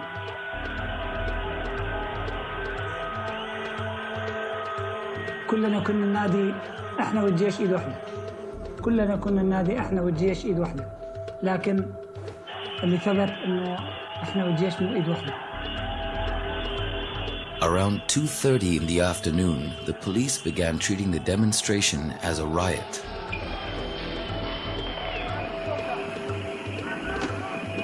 They formed barricades, fired tear gas and water cannon. The crowd fell back but didn't disperse. Soon after that, special forces were helicoptered in from Damascus with orders to quell the riot at all costs. Just after 4 p.m. that Friday, they opened fire on the crowd.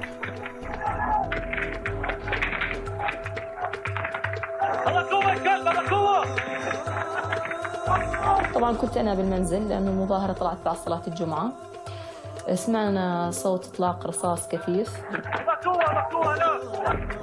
في جرحى، في شهداء. طبعا الشهيد كان في شهيدين أول يوم. الشهداء أول شهيد جوابرة وكان منزله قريب من منزلنا.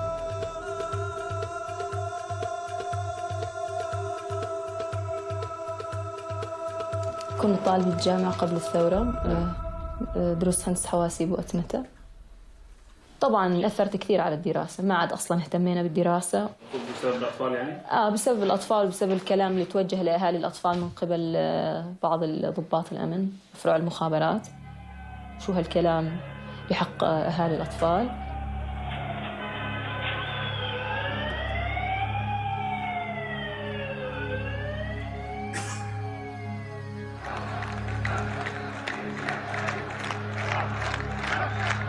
Next day, with feelings running high at the burial of the two men, security forces again opened fire.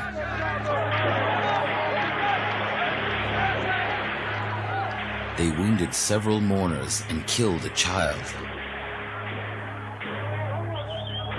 Anyone with gunshot wounds would be arrested if they went to the hospital. So the Al-Omari Mosque, the oldest in the city, became a first aid station.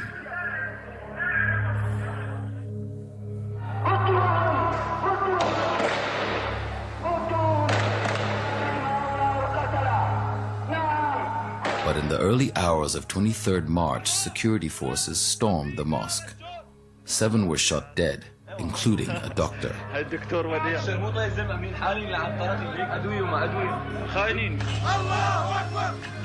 Outraged by all the killing, thousands more flooded into the city from the outlying districts. Sensing things were getting beyond their control, the authorities released the boys from custody. But the sight of their battered faces incensed the crowd again. طلعت فاجأت انه مظاهرات وقواص يعني خربانة الدنيا كلها. والله رحنا وشاركنا بالمظاهرات وشفنا يعني شو صاير. ما بعرف شيء انبسطنا انه كل اهل درعا قايمة مو بس انه احنا شاننا قايمين وطلعنا مزجون. بس ما كانش عن انه نعرف انه بده يصير قواص وبده يصير دمار وبده يصير هيك يعني. A noisy throng of thousands, the crowd assumed safety in numbers. But the security forces declared a breach of public order and opened fire on the demonstrators.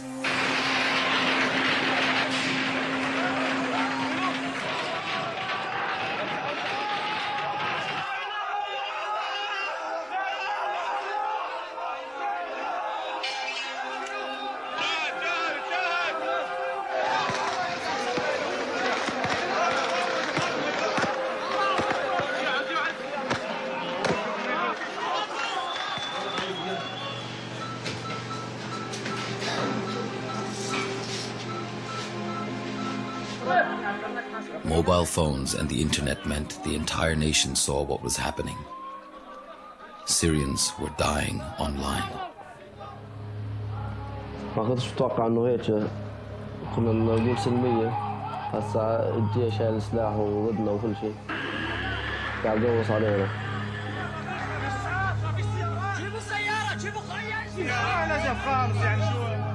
Protests spread from Dara in the south to Latakia, Damascus, Homs, Banyas, Hama, north to Aleppo, and east to Al-Raqqa. Just gonna leave that up there for a sec if you guys want to jot down any of those. Really, the key thing I want you to understand is just it spreads all over the country, right? It starts here in the very south of Syria, and then it's going to spread all the way north and then west throughout the country, or east throughout the country. So I have a quick question Yes. before we continue. Number 2, I was totally more involved with the video. Okay, so they're demanding just democratic freedoms. Okay, that's okay. what I thought. Yeah. Any other questions while I have it paused? It's interesting how they created their own problem. Yep. Well, wait till the end and see what the boy has to say about what happened, about his role. Yeah. I didn't catch number 5. Okay, so the entire nation was seeing what was happening, was unfolding in real time. So they were watching Syrians die online in these protests. Another thing I want to point out real fast too before we get started again is how one event, right? One kid writing graffiti, or a few kids at this point, but a small group of children didn't realize the consequences of their actions. Now, does that mean that this wouldn't have started in another way? It probably would have. Like, this is just a powder keg kind of waiting to start. But just those kids just, doing kid things, unleash this series of events. So, is everyone good right now? Number 3. And so they were tortured. One of the kids was killed, and that's what ultimately led to the protests. Not necessarily that they were being detained, but that they tortured them so badly that one of them was killed. Yeah. I don't know if they mentioned that in the video. So that's why I like to stop and kind of give you guys that. So, okay, I'm going to start it again. This was no longer a protest over the arrest of some young boys. It had become an uprising.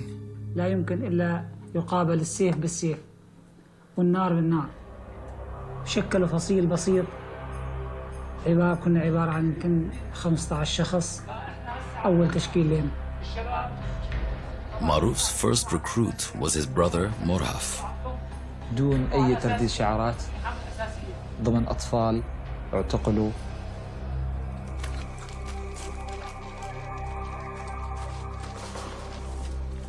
أول مواجهة كانت بين النظام والمتظاهرين كانت في هذه البلدة. The brothers' village of Naima on the eastern outskirts of Dara had a reputation for defiance. In a show of force, government troops blasted their way in. في 3 أو 18/10 إذا بذكر كان وقت عصر. اقتحم الجيش من نعيمة طبعا اتجاه بصرة جاي، مر بنعيمة بإطلاق نار خفيف. بلشوا بفتح النار بإطلاق النار العشوائي باتجاه المنازل اللي على أطراف الطريق، فقررنا التصدي لهم.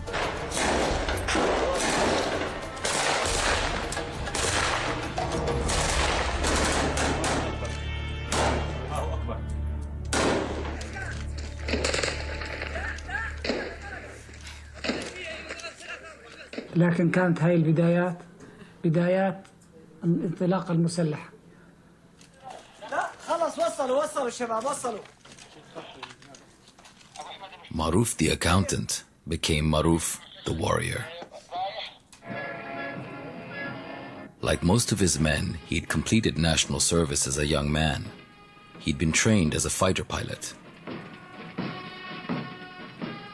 بالبدايات نقولوا إنه الجيش السوري رافع رأس الأمة.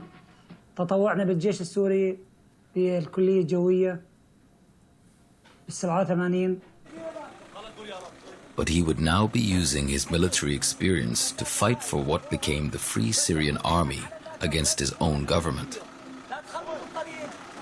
صعب جدا يكون مواجهة مع النظام لأنه كان يجي بأعداد كبيرة جدا وأسلحة تفوق قدرتنا.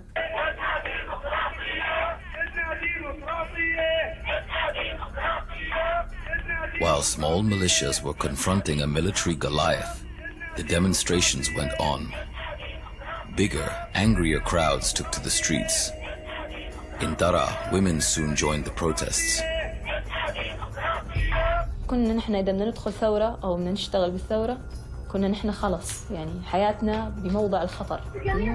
يعني الثورة بدها تضحية مو بس بدها تضحية كبيرة.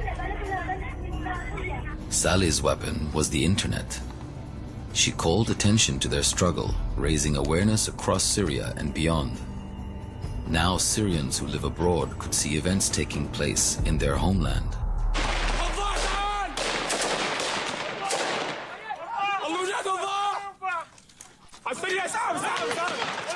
معظم حياتي عشتها في دبي في الإمارات. عملت كمهندس. عندما بدأت الثورة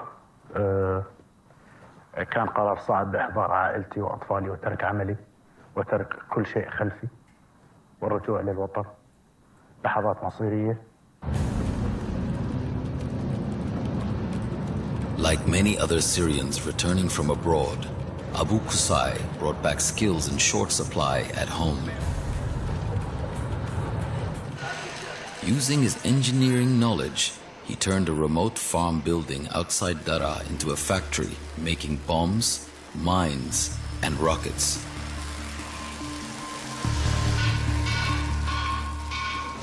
There is no sophisticated technology here, just the kind of industrial plant that any small engineering company might use.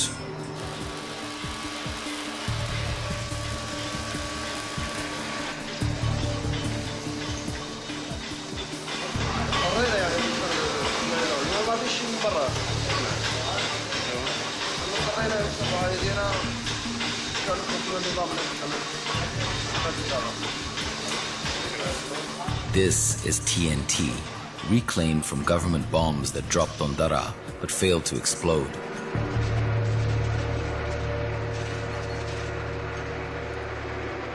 Making bombs is dangerous work. It's all highly toxic and the side effects can be painful.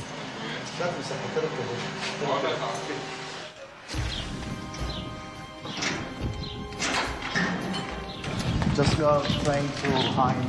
In a war that has seen government forces massively outgun the opposition, the rebels in Dara have had to improvise to survive.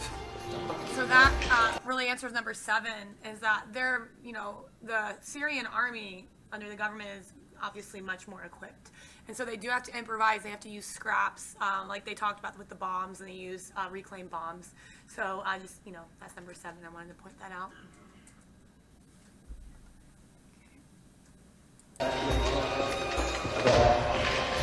Raging by these things. See how it's here.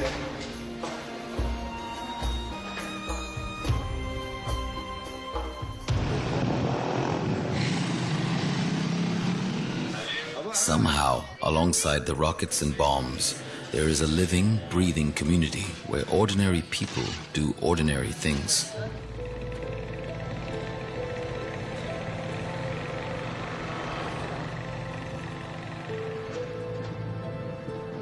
الحمد لله احنا تأقلم مع الجو.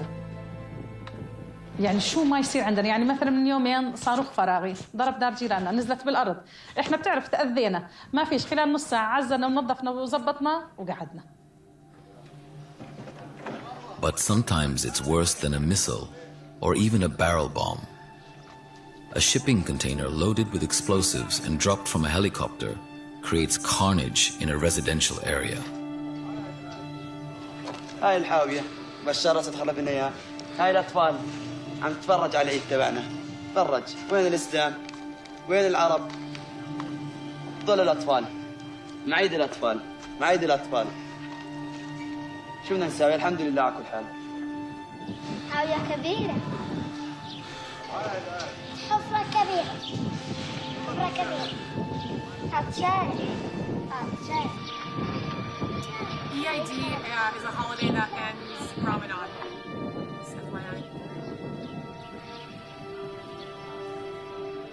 كنا قاعدين أنا كنا نايمين وماما وبابا كانوا قاعدين.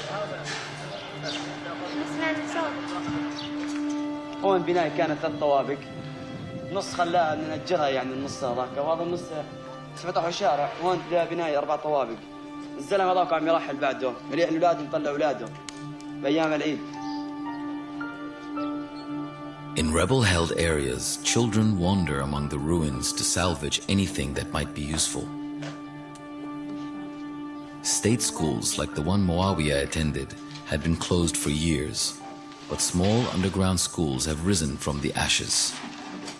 أنشأنا إحنا من بداية الثورة، يعني الحمد لله فتحت مدرسة. أنت يا رنا ليش انبسطتي؟ لميت كل شي أولاد حارة، كل أولاد الحارة لميناهم نعطيهم طبعاً دروس. أولاد الصف الأول اللي وأولاد الثاني والثالث اللي ما أخذوا مدرسة، ما درسوا بالمدرسة،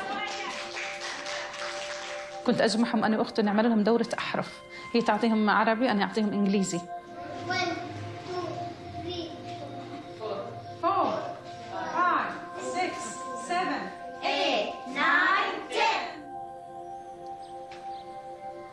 كل شيء بقايا مدارس مهدمة كنت أروح ألمه وأحطه بالمدرسة. مدارس المقصوفة فيها وسائل تدريس، وسائل مدرسية، فكل شيء ألمه وأحطه عندي. يعني هسه ما شاء الله صار عندي بدك تقول من صف الروضة وسائل للبكالوريا، مشان يعني على الأقل أي حدا بيجي إنه يعني الحمد لله تحسها إنه مدرسة. Iman believes passionately in the role of women in the revolution. كنا إحنا الحضن في بداية الثورة، كثير إحنا انبسطنا، يعني كثير عانينا إحنا. الثورة كانت على الظلم، على الاستبداد. Saleh, the internet activist, also took on a practical role with children. She became a civil defense trainer, teaching survival techniques. At least 50,000 children have been killed in Syria since the uprising began. لما تكونوا انتم كاولاد صغار بالشارع ويصير في قصف وقذائف، برفع الايد طبعا الاجابه، شو بتعملوا انتم كاولاد صغار؟ تفضل. وين بتتخبى؟ بعدين بستدير في الطيارة، بتخبى بزاوية، بعدين بطلع على الدار بس تروح الطيارة. تمام. إذا صار قصف كثير وما فيش مكان قريب تتخبوا فيه، شو بتعملوا؟ برفع اليد تتبطح على الأرض.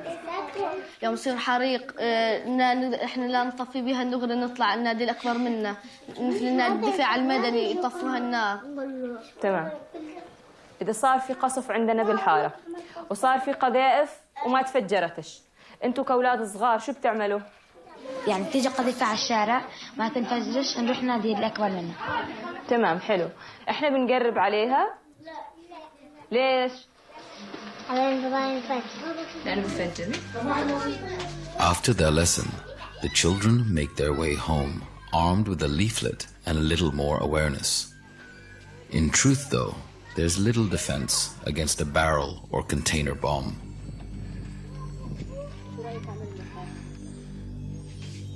The military often talk about smart weapons and surgical strikes. That's not what's being used here.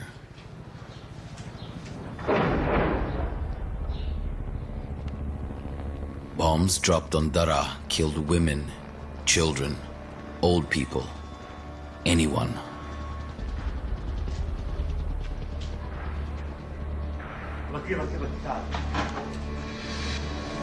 وين؟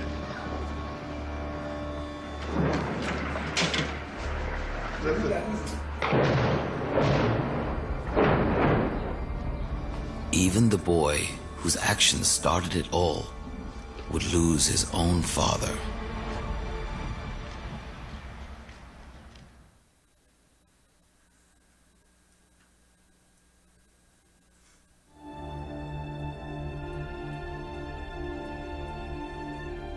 Muawiyah, the boy whose unwitting actions sparked the civil war, lost the most important person in his life. أبوي استشهد من قصف النظام على مدينة درعا البلد 2013.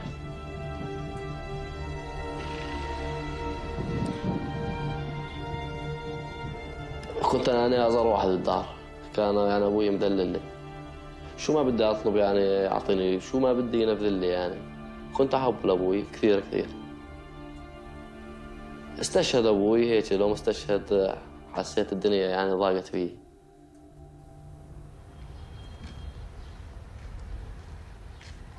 كنت عايش يوم درعا البلد مع أهلي، أبوي وأمي وأخوتي. كان حلم حياتي إني أقرأ بجامعة، أقرأ تجارة واقتصاد. But his dreams were shattered by the war. And when his father was killed, the family was plunged into poverty. Muawiyah saw only one option open to him. فصار شعور إنه بدي أشيل سلاح وأروح أكاديمي. فقدت إنه شيء كبير. يعني بدي ألتحق مع الجيش الحر وأروح أكاديمي.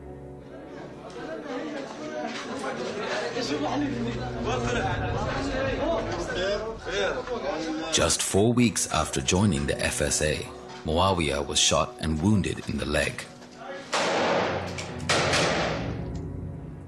Treated initially by rebel field medics, he then made the impulsive and dangerous decision to sneak into government territory to recover in the home of an old school friend.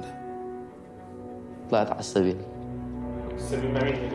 نظام حواجز وطلعت يعني. ما كنت أقدر أمشي على فترة، يعني صرت أعرج، نزلت على تحت على السبيل.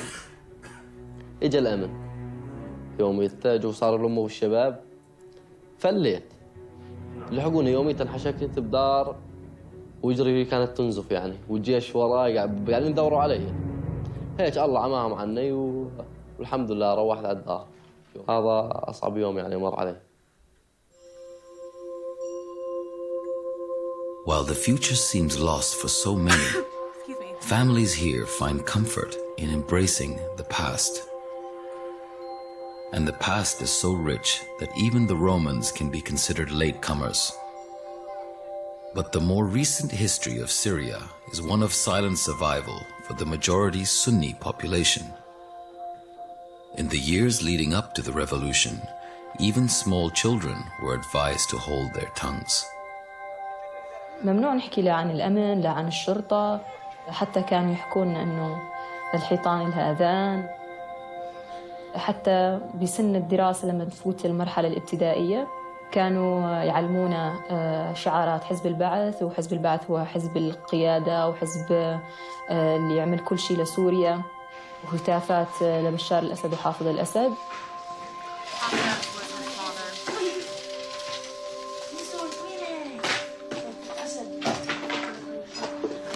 وكان في عنا مادة اسمها مادة القومية. طبعا هاي المادة تتحدث عن إنجازات حافظ الأسد وبشار الأسد.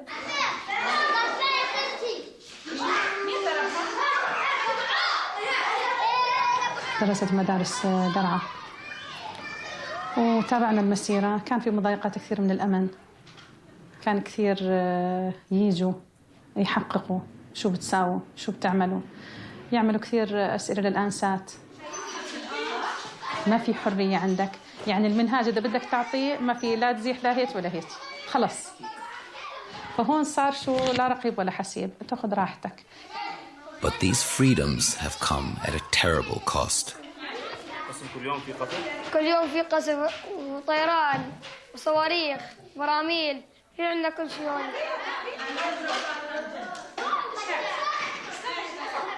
يعني أحيانا ما بيكون في تدريس، بيكون في ترفيهي.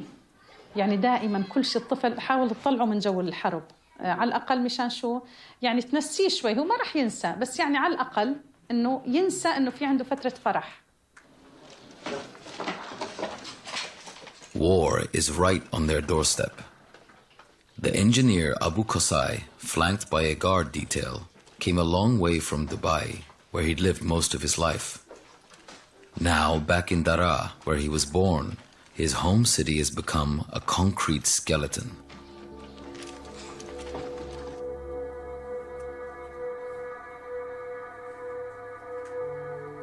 سوف تظهر لك بعض المناطق التي هجرت من سكانها أو هجروا سكانها بسبب القصف الشديد.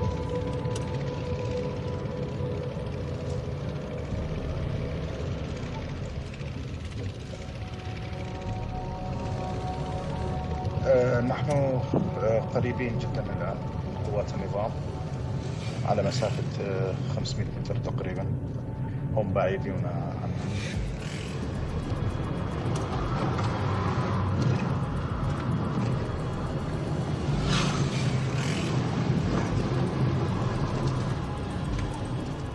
ستلاحظ السواتر الترابية في تقاطعات الطرق لأنها توفر نوعا من الحماية ضد القناصين.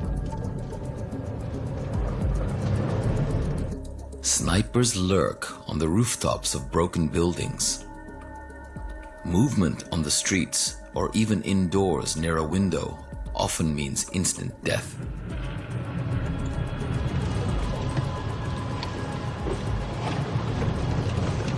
القناصة يطلقون النار على أي شيء يتحرك. أنهم لا يفرقون بين النساء والأطفال وأي شخص. كل هذه الأماكن، هذه الأحياء كانت مليئة بالأسر أينهم الآن، لقد طردوا إلى البلدان المجاورة. الآن هم في دول الشتات المجاورة، في تركيا، الأردن، في كل مكان.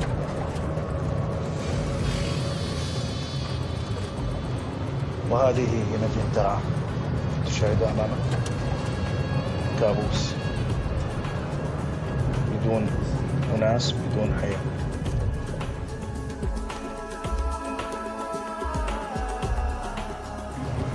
Abu Qasai dreams of building a Disneyland-type fun park for children in the future. At a time he prays when rockets are no longer needed. فتحنا هذه المزرعة المائية بعيدا عن أنظار النظام وبعيدا عن بيوت الناس المدنيين.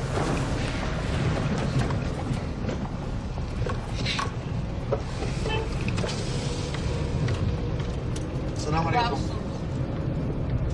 An apparently casual encounter turns out to be a security checkpoint. السلام عليكم. شلونك خالد؟ شو قل لي حجي، شو بدك؟ شفت يصور الشب مع كتيبة الهندسة والصواريخ، احنا عم نصور طرقات. أنا فتحت الطريقات. على راسي، بس راسي؟ إذا بدك تنشرها بحث. خالد أنا بعرف شو، أنا بخصوصي صواريخ. بعرف يا زلمة. خلص حبيبي ما مين شغال انت عمي؟ انا مع ابراهيم. قول له ابراهيم المهندس ابو قصي هون كان قدام كراد وكان بيصور. حبيبي شكرا لانتباهكم، برافو عليك. انهم لا يثقون في اي شخص.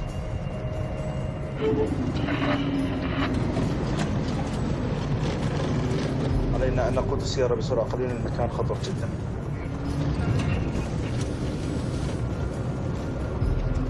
بعض المناطق هي مكشوفة وعرضة لنيران العدو.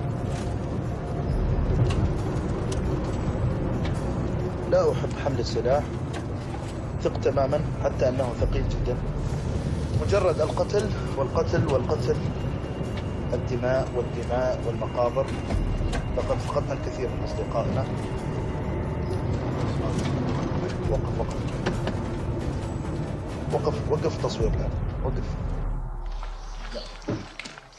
This is one of many arms dumps, a small arsenal.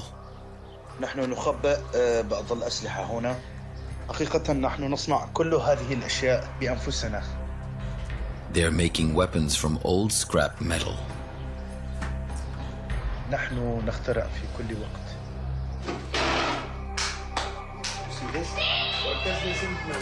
Back in town, Abu Qusay and his men take a moment to consider the meaning of their struggle. كرامة، حرية وإلى آخره. إنسانيتك، أنا إنسان. نعم. أنا موجود، أنا إنسان، مش حيوان. أنا تعاملني في الدولة. يعني إحنا بنعمل لأبنائنا، ما بنعملش لنا. شو راحت علينا؟ نعمل للصغار. لأبنائنا. عشان ما ينحكموا بالطريقة اللي انحكمنا فيها إحنا. نعم. 40 سنة من عمرك وعمري، مشكلتنا لا تنتهي بإسقاط النظام. أنت ناس ضاغطة 40 سنة، بدك تفوت ببرنامج توعية كبير. طبعا تعطيني الحرية. So that's where they were talking about number 10 here, right? Is they're talking about doing this for future generations, for their own personal dignity, their own personal freedom, that type of idea. Now, just for the sake of time, because we only have 10 minutes left, I'm going to skip forward a bit, and I'll fill in any blanks for you guys here at the end. But I wanted you guys to hear what the teenager from the video has to say about his role. And then I want to talk a little bit about the foreign intervention in the war. So let me fast forward to that. I always have big plans and I'm going to be able to get through all of this in class, but, you know, it never happens.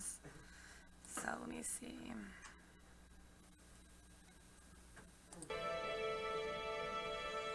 لأنه إحنا فقدنا كثير ناس. ثورتنا عم تأخذ أحلى شباب مننا. صراحة حجم المعاناة والدماء اللي عم نشوفها، احنا ما عم نتصرف على طبيعتنا. الحرب هاي تركت عنا آثار كبيرة نفسية، وآثار انعكست على سلوكنا مع المجتمع بشكل عام. لذلك لا يمكن انها تمرق وتنتهي بدون ما تترك جرح عميق عنا. نتمنى أن تنتهي هذه المأساة لنبدأ ببناء سوريا الجديدة ونوفر طاقاتنا وخبراتنا من أجل بلدنا إن شاء الله. And Muawiyah, inevitably, he now questions his own actions.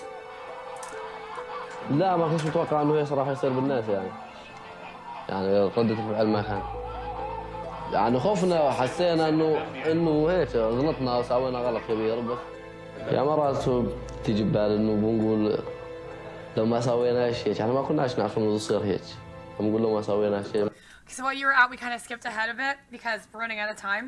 So I just want to fill in a few blanks for you guys here. So for number 10, these rebel fighters are attaching meaning to their struggle for future generations, for their dignity, for their freedom. And number 11, which we skipped over, but the Syrian army controls the air force in the skies. So the Free Syrian Army doesn't have an air force. So that is an advantage that the Syrian army under Assad has over them. And then for 12, the population of Daraa halved during the war, either through deaths or through people fleeing the area. And then with what he just saying, this kid eventually starts to feel regret for his actions, right? That if we had known this is what would have happened when we wrote this graffiti, I don't think I would have done that anymore. you know, whether it was him or somebody else, It would have happened. it was gonna happen one Yeah, way or another. but you got to feel for this kid. I thought this was kind of a poignant scene. Is if you're 14 and you do this, you don't really think when you're 14 about your consequences, right? And so while it still would have happened, now this kid is tied to the cause of the Syrian civil war. Because everybody thought the same way as he did. Mhm. He just expressed it more freely. Exactly. But that shows you, when in the United States, I can go out and I can spray paint, or I can say, I hate Trump or I hate Obama. I'm not going to get arrested for it, right? And so that shows you, the Assad government was afraid of kids, and what they were going to say. But the Assad government created the situation. Exactly. Like you said, it was just a little graffiti. Exactly. They So tortured these kids for 45 days, killed one of them. Yep. They created this rebellion. Exactly. Yeah. So before we go, I do just want to make some other key points about the Syrian civil war. So when you think about the war, it's actually more than just the rebels and the Syrian army. So in red, this changes a lot actually, but this is a general map on kind of who's controlling what. So you'll see the Syrian government controls what's in red. ISIL or ISIS is in black. That's actually a little smaller now. They've lost some of that area. Kurdish forces, which is kind of another ethnic group in the area, they control what's in the yellow. Jabhat Fatah al-Sham is actually al-Qaeda in the area. They control a small amount over here. Rebel groups, you can see in the gray, they control the rest of that.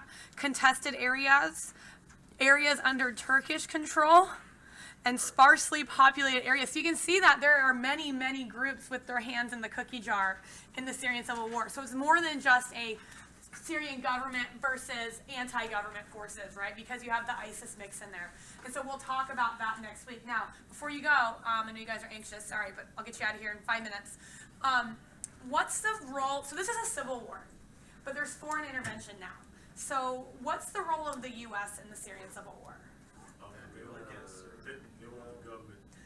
They want Assad gone. So we're helping the rebels. Now, they had mentioned in the video that they're not receiving any weapons, but how is the U.S. helping? Money and training, right? Okay, so that's cool. But where's Russia in this? Russia's over there backing us. Yeah, Russia's backing Assad. And why do you think Russia would back Assad?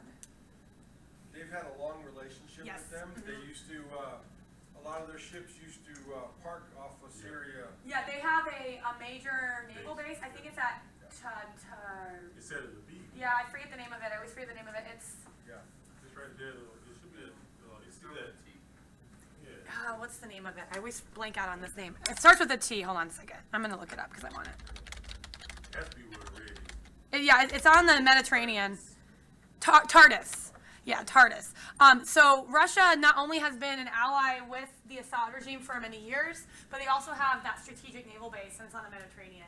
So they have their own specific agenda for backing the Assad government. But the problem is, and this is, again, my background as a historian, when foreign countries get involved in a civil war, it almost never helps, right? It's usually makes it even worse than if you would just kind of let it happen on its own. And it also begs the question of what role should outside countries play in toppling foreign governments, right? It should be the Free Syrian Army who is the one that is going to topple the Assad regime. So that's kind of where we're at today. The Assad regime has actually taken back some areas from ISIS. I'll see if I can get an updated map for next week when we talk about ISIS. But when we talk about ISIS, this is a good place to build on it, right? Because they're also going to be a part of the Syrian civil war. Well, when I watched the video, one thing that stuck out to me was this one man that says, "What's the alternative? Yeah. Who's gonna if Assad's gonna who's gonna exactly who's gonna do it? He said, what's the alternative?" And the problem is gonna be a more civil war. Exactly. So the problem is again that sectarian issue. So let's say you get rid of Assad and you put either a Sunni in, or what are they going to do to the Shiites? Yeah. Are they going to purge the Shiites? Do you put another Shiite in power because you have a Sunni majority? What do you do, right? So it's going to be no one's going to agree on who you should replace, and it might just create more conflict, or it could do what happened in Iraq, right, and create a power vacuum. And create even more violence in the region. So I don't know how this is going to turn out, but I expect, and you probably heard in the news too of chemical attacks recently that have been being blamed. So they're being blamed on Assad, and then he's saying no, it's the rebels are saying no, it's Assad. Whoever's doing it, that isn't the issue. The issue is that in 2017, there's still chemical warfare being used against civilians. And chemical warfare, in my opinion, isn't necessarily a good way to kill people, but it's a good way to terrorize them, right, and to scare people. So keep your eyes open in the news again as we progress throughout the semester. If you see anything interesting or and if I see a progression too, obviously we'll address it in class. But next week we'll build on what we talked about. So what I want you guys to do is I will post an announcement this afternoon with that fixed link for the Monday lecture. So please watch that because that ties in the Arab Spring to what we talked about today. So you have the Arab Spring, the Syrian Civil War comes out of that, and then ISIS comes out of Iraq, the Iraq War, and the Syrian Civil War. So it's all kind of going to culminate next week when we talk about ISIS.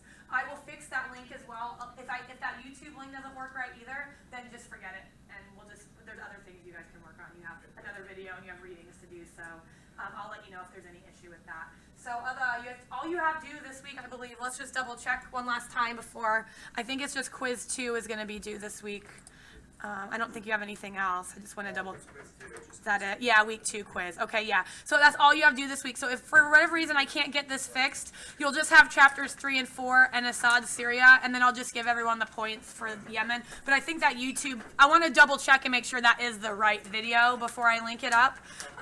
So I'll go through that, and I'll have all that posted for you guys this afternoon. Okay, so just keep your eye on the announcements. Let me know if you have any questions, and I'll see you guys back in class on Monday. We're going to talk about ISIS, and then we're going to transition to Russia. So you guys have a great weekend. Hey, Can just you want to let you know that yes. Monday I'm going to have a doctor's appointment. Perfect. Okay, so you can, okay, one second. Let me just finish this recording.